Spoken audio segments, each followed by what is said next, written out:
Le ministre du Plan et du Développement Je vous l'annonçais hier, le Premier ministre Guillaume Soro était au Rwanda du 7 au 10 novembre pour participer à la conférence de haut niveau sur la reconstruction post-crise.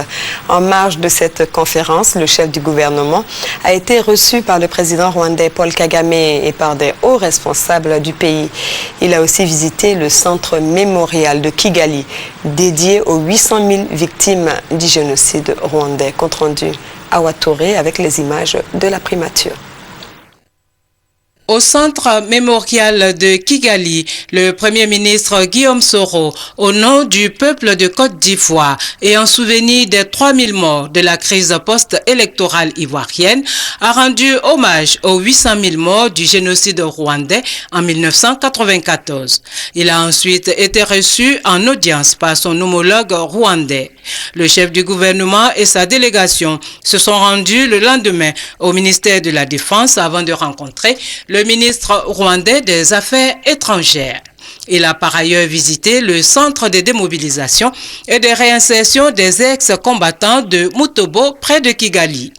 La dernière visite du Premier ministre Guillaume Soro a été réservée au président de la République du Rwanda, Paul Kagame, qu'il a reçu au palais présidentiel quelques heures seulement avant son départ.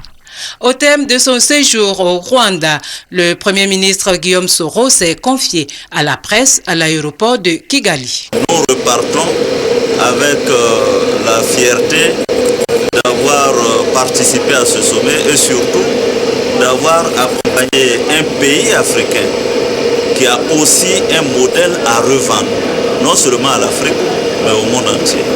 Et évidemment, reconstruire le Rwanda après la tragédie que ce pays a connue relève d'un défi que le peuple rwandais et son leader ont relevé. Avec le ministre de la Défense, le Premier ministre donc, du Rwanda, nous avons échangé nos expériences. Le Rwanda a construit une armée nationale qui fait la fierté aujourd'hui des Rwandais. Nous espérons, à la lumière donc, des échanges que nous avons eus, de l'expérience ici du Rwanda, bâtir des forces ivoiriennes susceptibles donc d'accomplir la mission pour laquelle elles sont construites.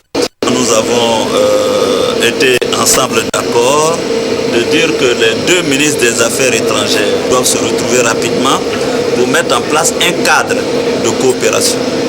Donc ce cadre, une fois mis en place, pourrait accélérer le rapprochement entre les deux pays.